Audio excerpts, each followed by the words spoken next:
Vamos nesse momento ouvir a palavra do Senhor. Eu queria convidar você para nesse tempo abrir as Sagradas Escrituras, né? Tempo moderno aí, vamos abrir a Bíblia e vamos aprender mais do Senhor. Eu quero lembrar aos irmãos que nós estamos no tempo, né, da nossa campanha 40 dias de jejum e oração.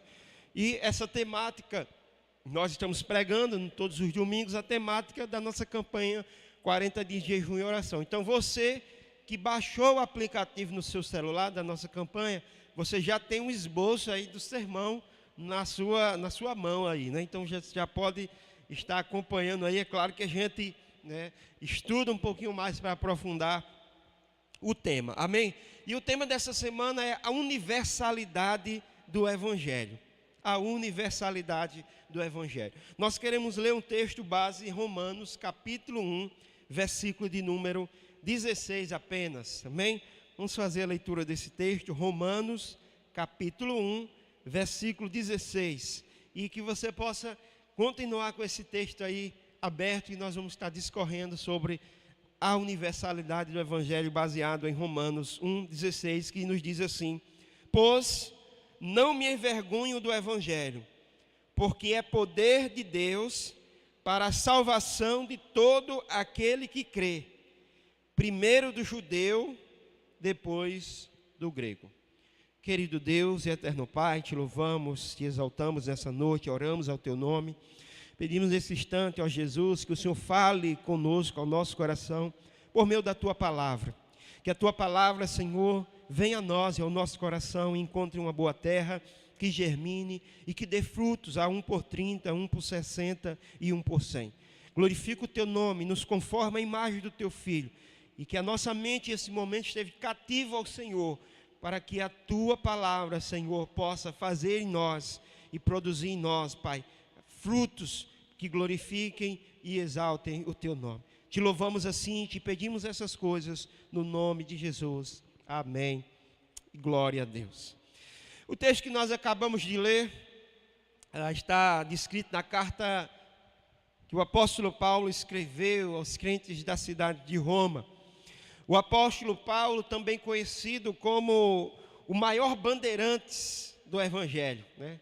Aquele que, de forma mais perfeita, levou o estandarte da igreja até os confins da terra, como era a ordem de Jesus.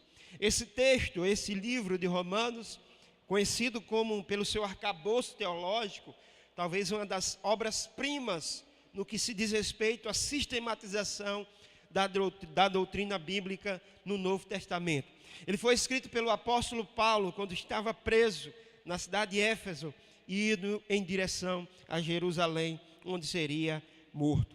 Quando ele escreve este livro, né, está passando por este momento de prova, mas a despeito disso, ele não perde a oportunidade para falar acerca do Evangelho do Senhor. Esta carta tem, portanto, logo no início, essa temática da universalização do Evangelho, né? Como o Evangelho, ele chega para todos, ele não chega para alguns.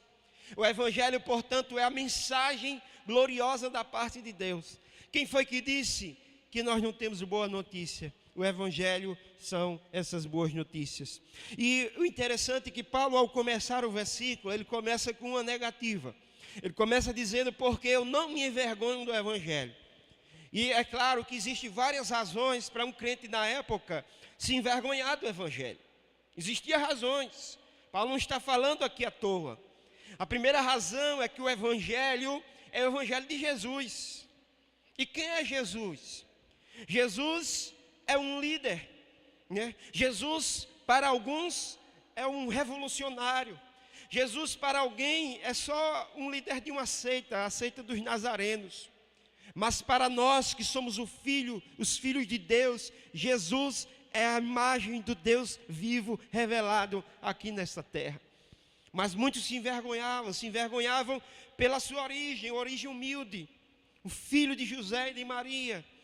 Se envergonhavam de Jesus pela sua trajetória de vida, porque nunca foi um nobre, nasceu numa manjedoura, foi criado na periferia, né, de Jerusalém, Cafarnaum, da região da Judéia. E quando nós olhamos para o final da sua trajetória, foi morto pelos soldados romanos. Então, abraçar o evangelho desse Jesus, aparentemente derrotado, para muitos era uma vergonha. Mas Paulo diz que o evangelho é loucura para os que perecem, mas para nós que somos salvos é o poder de Deus. Poderia também se envergonhar do evangelho, não somente aquelas pessoas que olhavam somente para a vida de Jesus e para o seu ministério e não observava a sua vitória na cruz do Calvário. Outra também é observar a vida do apóstolo Paulo. Envergonhar-se do evangelho, porque abraçar esse evangelho de Paulo, para quê? Para sofrer prisões, para ser chicoteado, para sofrer naufrágios, perseguições, né? Para passar por tudo isso. E muitos não queriam e recuavam, se envergonhavam do evangelho nessa época. Mas Paulo escreve dizendo que ele não se envergonha do evangelho, porque o evangelho, ele é poder de Deus. E é sobre isso que eu queria falar nessa noite. Ao olharmos para a salvação e para a universalidade da salvação, nós percebemos que ela é descrita desde do Antigo Testamento. Quando Deus chama Abraão, lá no Antigo Testamento, no capítulo 12, Deus diz, né, que em ti serão benditas todas as famílias da terra. Já estava ali descrita e apresentada por Deus que a salvação revelada em Abraão, por meio dos patriarcas, e depois por meio de Israel, e por último por meio dos profetas e por meio de Jesus, é uma salvação que é anunciada, né? E nós falamos da universalidade disso, que é anunciada a todos, que todos têm o privilégio e todos têm o direito de conhecer essa salvação que há em Cristo Jesus. Nesse texto, portanto, nós extraímos nessa noite para aprendermos 5 verdades que eu queria que você gravasse e guardasse no seu coração acerca do evangelho. A primeira verdade está descrita logo no início. Paulo disse, porque o evangelho é. O que é o evangelho, pastor Renato? O evangelho é o poder de Deus para a salvação de todo aquele que crê. O evangelho é o poder. A palavra poder no grego vem de uma radical da palavra dinamite, dínamos, que é a origem da nossa palavra em português, dinamite, que fala de uma força excomunal que destrói tudo aquilo que está próximo e perto, que é usada para quebrar as mais duras rochas. Pois o evangelho, quando Paulo anuncia o evangelho, a primeira coisa que ele destaca é que o evangelho é poder de Deus. Poder que é capaz de devastar o mais duro coração.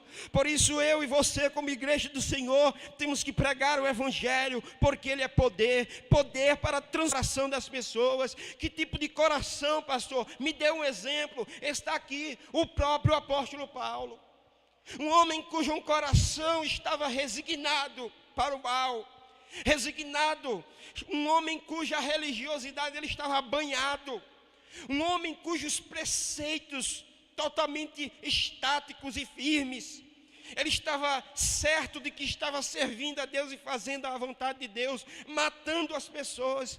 E quem sabe você possa dizer nesta noite, um assassino como ele possa ser alvo do poder do evangelho, pois foi exatamente isso que aconteceu. O poder do evangelho foi revelado a ele, e aquele coração impetinente, aquele coração duro se quebrou e se tornou mole, porque o poder do evangelho alcançou. Quem sabe você que me escuta nesta noite, você está com um coração desta forma, duro, mas permita que o evangelho nesta noite quebre o teu coração, porque Jesus quer o nosso coração moldável, para que possamos ser igual a Ele.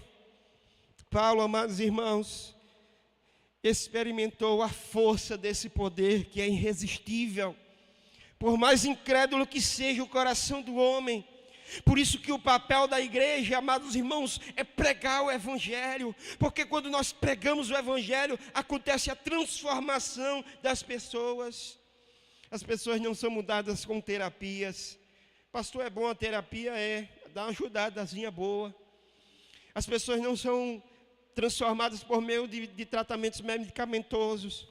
As pessoas não são transformadas por meio do comportamento social, porque são inseridos em algum grupo. Mas o que transforma as pessoas ao longo da história é o poder do Evangelho de Jesus Cristo. Por isso Paulo está dizendo: eu não me envergonho do Evangelho, porque ele é poder. Você tem experimentado esse poder na sua vida? Então compartilhe esse poder. De graça recebesse, de graça dai. O Evangelho não é somente poder, mas o Evangelho, amados irmãos, ele também tem um propósito. O apóstolo Paulo disse que esse poder de Deus, o Evangelho é poder de Deus para salvação. O Evangelho tem um propósito. O Evangelho não nos foi dado para que nós possamos ser detentores do poder, para que nós possamos, como uma casta especial, vivermos a despeito das pessoas e sobre as pessoas, e alienados no nosso grupo religioso. Mas esse poder que foi dado à igreja tem um propósito: é de alcançar homens como Paulo, é de alcançar homens como Cornélio, é de alcançar homens que estão na periferia, homens que estão no palácio, homens que estão nos bancos, homens que estão no mercadinho, homens que estão na rua, homens que estão embaixo das praças. Esse poder está acessível e disponível a toda e qualquer pessoa, porque ele é o poder que salva. O único poder que salva. Há um poder que destrói, há um poder que corrompe.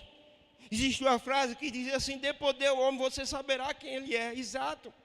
Esse poder que os homens correm atrás do dinheiro, esse poder que os homens correm atrás do poder para estar em preeminência, esse poder que os homens correm atrás do sexo. Essas coisas corrompem, destroem. E quem está por trás, nós sabemos quem é: o diabo. Creia você ou não que ele existe, o poder dele ainda está atuando. Veio para roubar, matar e destruir. Nós estamos diante de uma pandemia, que o poder dessa pandemia tem destruído, ceifado a vida de muitas pessoas. Mas nós aqui nesta noite estamos trazendo uma boa notícia para você. Existe um poder, esse poder de Deus, ele não é para destruição, é para salvação, ele é para a vida. Todos aqueles que abraçaram esse poder têm vida, e têm vida com abundância, e essa vida também está disponível para você na pessoa de Jesus Cristo. Bendito seja o nome do Senhor. Há um poder que liberta, há um poder que é o único capaz de salvá-lo. Não existe outro poder, não existe outro meio. Pastor, a religião tem como?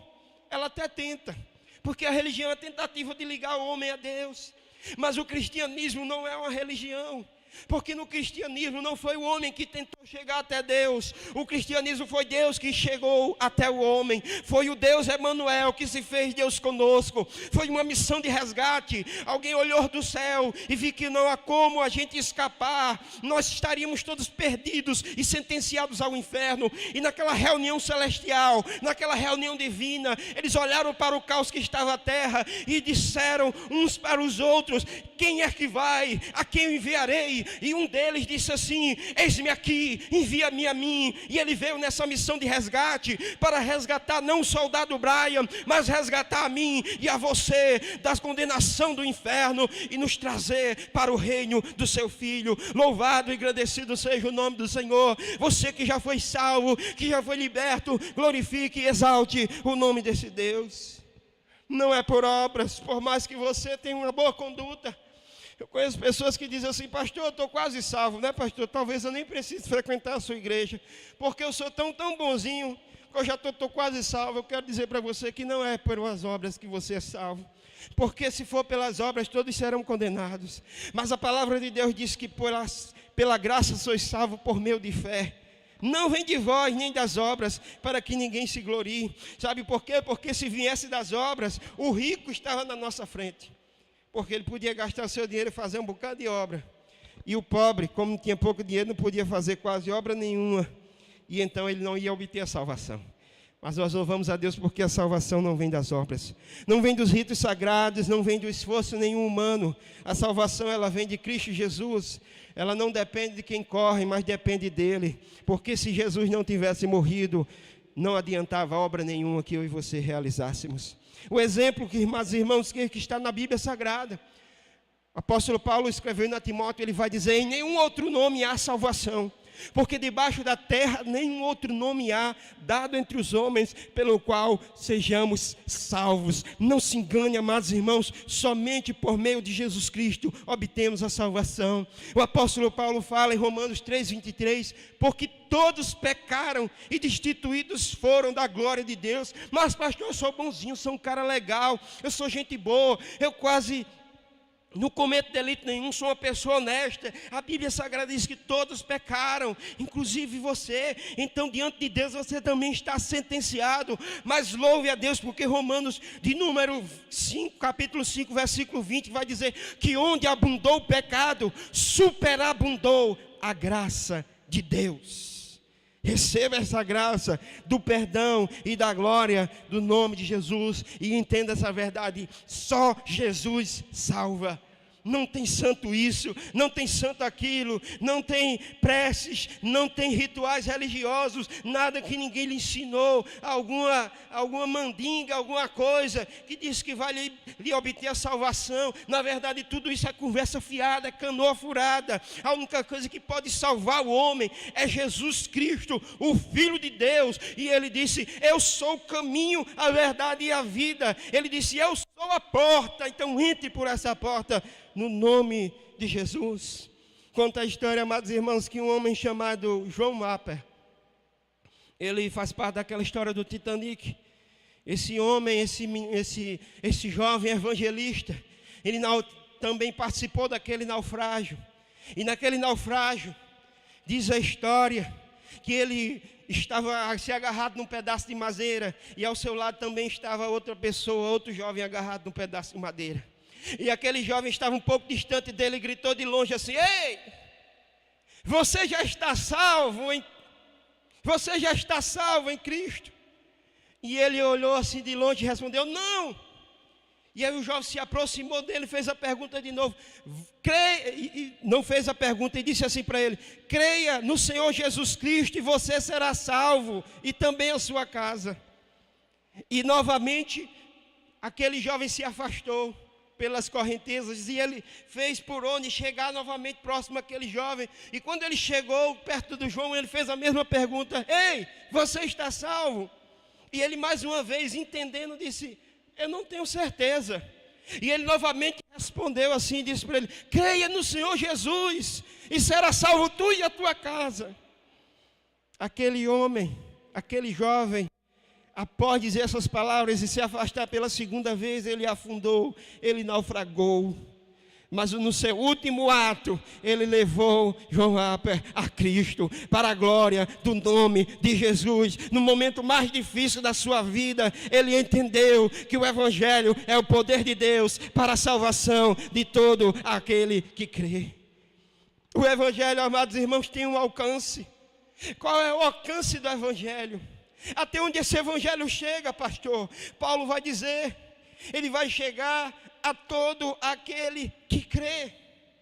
A salvação, embora seja conquistada por Cristo, o alcance da salvação tem um limite, amados irmãos, porque a salvação é oferecida a todos os homens, mas somente aqueles que creem obtêm a salvação. Essa é a maravilha do Evangelho. Porque nós não somos salvos pelas nossas obras, nós somos salvos pelas obras de Cristo. E qual é o meu papel? É crer. E crer todo mundo pode. Agora nós precisamos crer, porque se nós não crermos, nós vamos ser condenados. Já estaremos condenados nos nossos pecados e nos nossos delitos. Não que Deus esteja fazendo acepção de pessoas, pelo contrário. O Senhor Jesus Cristo diz: vinde a mim, todos vós que estás cansados e oprimidos. O Senhor Jesus Cristo disse: eu sou o caminho, a verdade e a vida. O Senhor Jesus Cristo, chamando todos aqueles que estavam ali, né, ele disse: olha, eu sou a porta, aquele que passar por mim salvar-se-á. Ele, portanto, faz um convite que é uma forma de oferta. Eu ouvi certa vez uma frase que eu achei interessante. Essa frase diz o seguinte: nós não seremos condenados por causa dos nossos pecados, Mas aqueles que vão para o inferno, eles vão porque recusaram o perdão maravilhoso em Cristo Jesus. Porque Cristo é o perdão de Deus revelado ao homem, que é oferecido por Deus. Você quer ser perdoado por mim? Quero. Receba meu presente, que é Jesus Cristo. Receba Jesus. Por isso que nós falamos na igreja, muitos não entendem. Pastor, a gente chega na igreja, as pessoas dizem, aceite Jesus, aceite Jesus. Nós queremos, na verdade, que você receba o perdão de Deus em Cristo. Porque em Cristo, Deus se reconcilia com você por meio dele. Bendito seja o nome do Senhor. O alcance do Evangelho fala, porque o Evangelho é poder de Deus para a salvação de todo aquele que crê. E eu quero perguntar a você nessa noite, você crê em Cristo? Você de fato crê em Cristo? Você tem crido em Cristo? Você crê em Cristo de todo o seu coração? Você está disposto a seguir a Ele? Você está disposto a negar a si mesmo, a tomar a sua cruz e seguir? Esse crer aqui não é da boca para fora. A palavra crer é sinônimo de obedecer. Se você crê em Cristo, você tem que estar disposto a pagar o preço desse chamado, porque a salvação é de graça, mas seguir a Jesus custa o preço, um preço de mortificação. Jesus disse, olha, quem quiser ganhar a vida aqui neste mundo vai perdê-la. Agora quem perder a vida aqui neste mundo por amor a mim, vai ganhar. Viver para Cristo é um viver que vale a pena. Eu vi uma ilustração que eu achei interessante acerca desse aspecto da salvação, o alcance dessa salvação. Jesus nos chamou para sermos pescadores de homens. E interessante porque essa analogia faz o seguinte: quando nós vamos pescar um peixe, o que é que a gente faz, irmãos? O pescador vai lá, joga, né, o anzol, joga a vara lá, e então ele pesca aquele peixe do meio do seu ambiente, do meio do mar, do meio da lagoa. E naquele exato momento, o que é que ele está fazendo com aquele peixe? Ele está tirando o peixe da vida, que é o mar, da vida, que é a lagoa, e está trazendo aquele peixe para a morte. Jesus nos chama para fazer o processo reverso.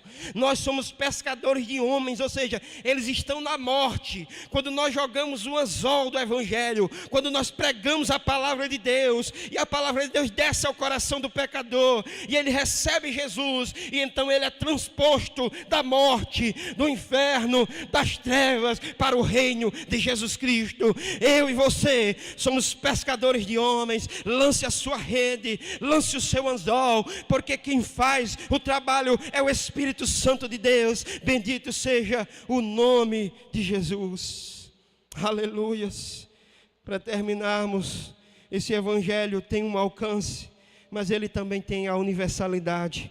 A palavra de Deus diz, o apóstolo Paulo diz, pois o Evangelho, não me envergonho do Evangelho, porque ele é poder para a salvação de todo aquele que crê, primeiro do judeu, também do grego. Oh, irmão, nós estamos vivendo um tempo na nossa sociedade, nos movimentos que nós estamos acompanhando contra o racismo, tudo isso que tem surgido ao longo do mundo, como a humanidade, irmãos, ela faz essa acepção de pessoas, e como essa sociedade, essa humanidade precisa do Evangelho. Por que ela precisa do Evangelho? Para que ela entenda que Deus não faz acepção de pessoas, que a salvação ela tem a sua universalidade, que ela veio para todos.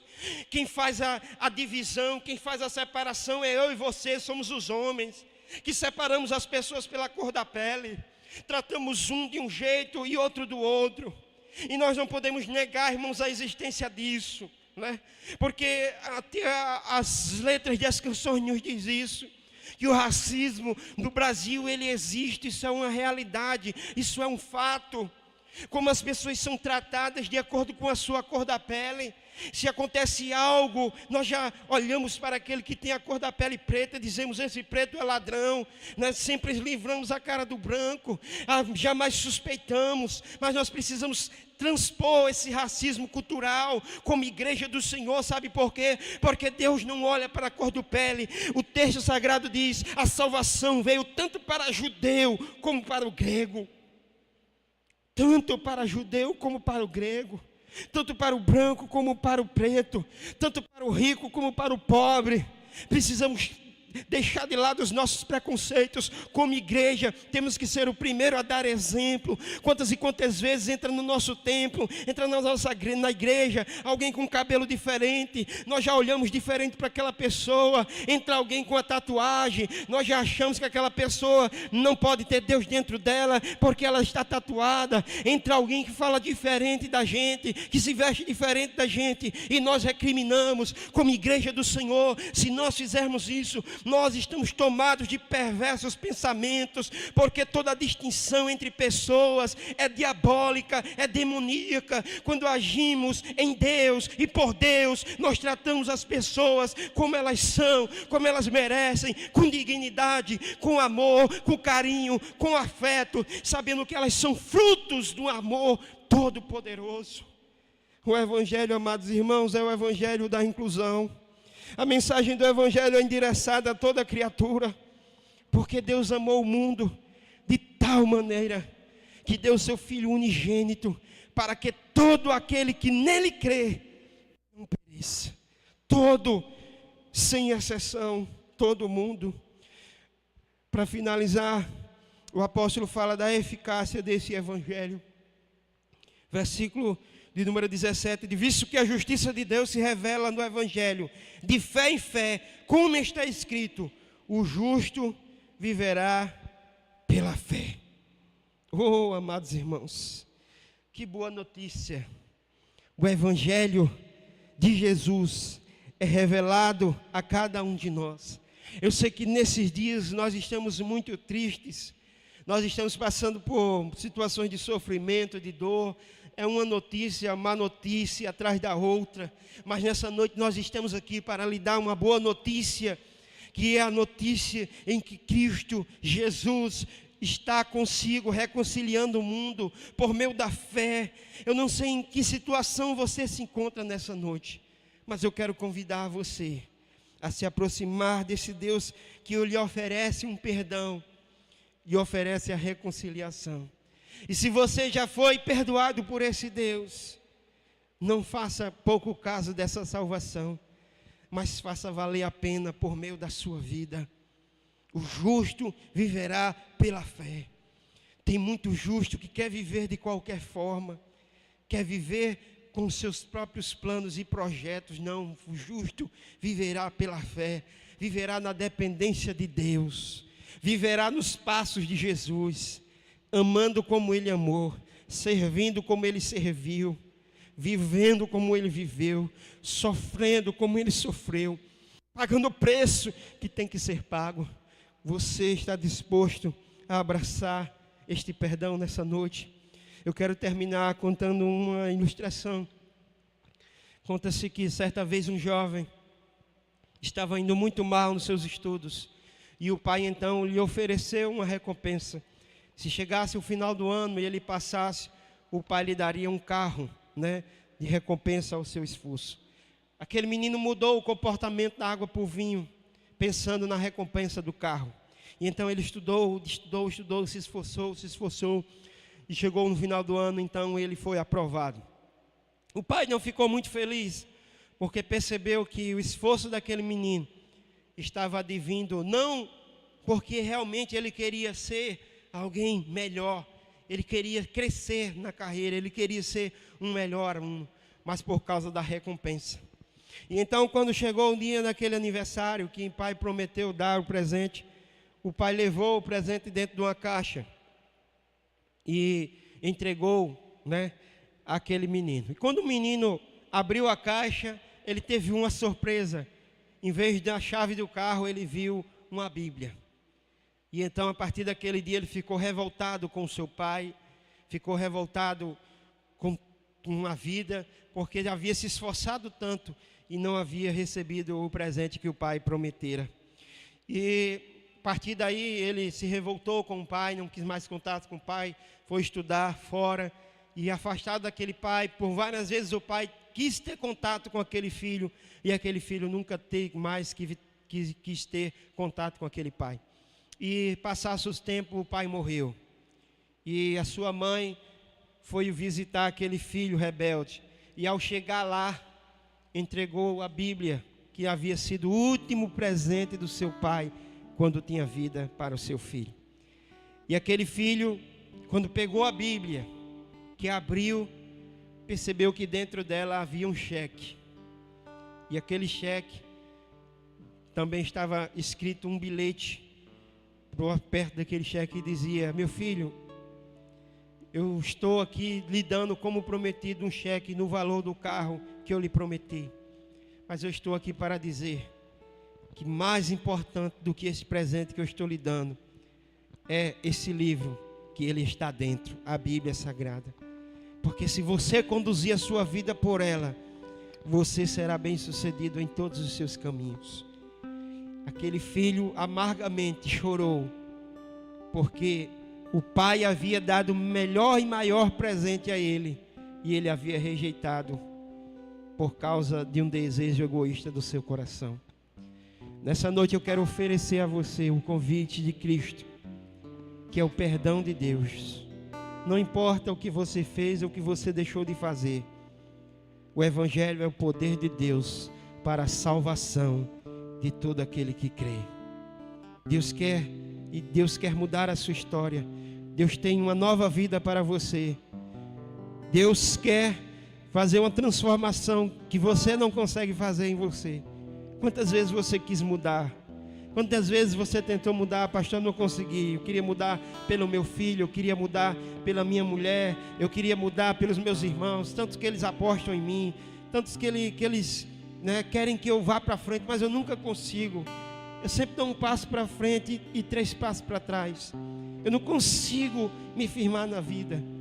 Nessa noite eu quero oferecer a você, a Jesus, para que você possa recebê-lo. Quem sabe ao longo da sua vida você tem feito como esse filho, tem rejeitado esse presente, mas essa noite é a noite de você aceitar o presente, que é o perdão de Deus na sua vida. Bendito Deus e eterno Pai, Pai do nosso Senhor e Salvador Jesus Cristo, estamos aqui nessa noite, Pai. Sabemos que hoje é noite de salvação, hoje é noite de Deus, de transformação, hoje é noite de mudança, porque não podemos, Senhor, ser mais o mesmo, Pai, diante da grandeza e da singularidade do Teu Evangelho, diante da universalidade do Teu Evangelho, diante, ó Deus, desse poder que está destinado a salvar. As pessoas hoje estão perdidas, mas existe salvação, e essa salvação está em Cristo. Por isso receba esse presente nesta noite e tenha a transformação que Ele produz para a glória do nome dEle. Amém.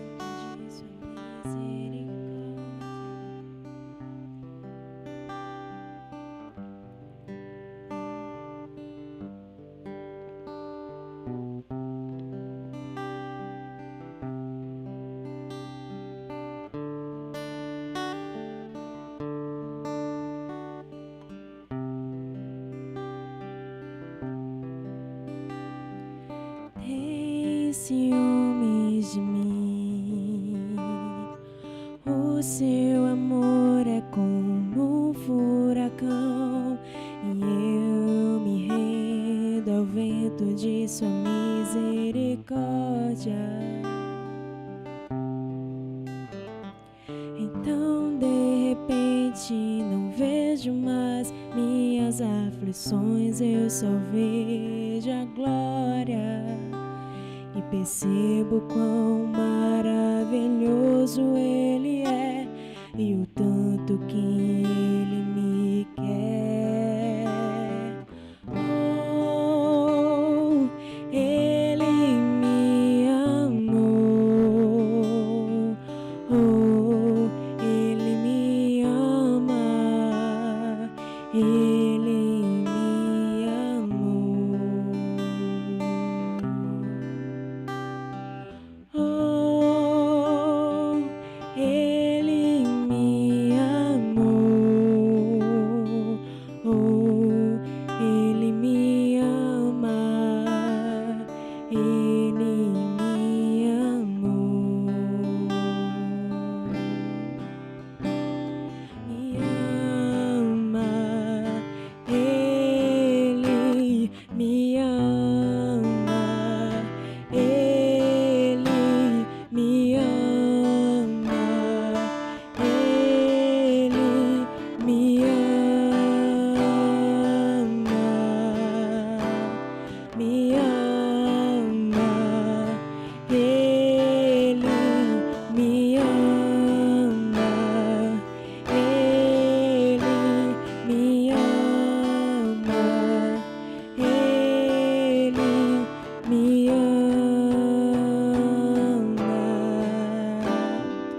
Somos sua herança, Ele é o nosso galardão.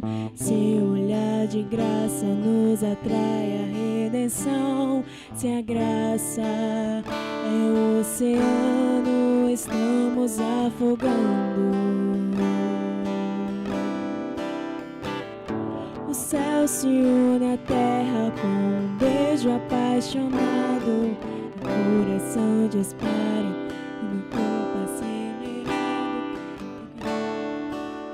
É um oceano, estamos afogando. Me ama, Ele me ama, Ele me ama, Ele me ama, me ama, Ele Glória a me Deus. ama, Ele Quero terminar fazendo essa pergunta. ama, Se você nessa noite me quer reconhecer a Cristo como seu único e suficiente Salvador, você quer aceitar a Cristo, você quer recebê-lo como Senhor, aquele jovem, mesmo minutos antes de morrer, levou alguém a Cristo com essa pergunta: você já está salvo? Você tem certeza da sua salvação? Se não tem nessa noite, receba a Cristo e essa grande salvação que Ele é ofertada de graça.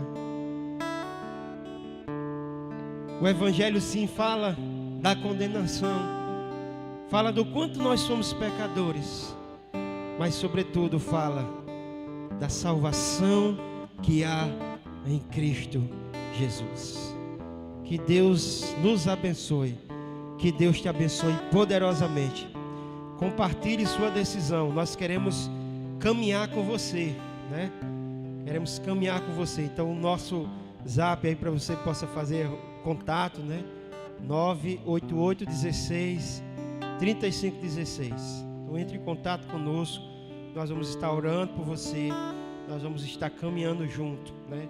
Para que você possa crescer no caminho da fé, no caminho de Jesus. Amém?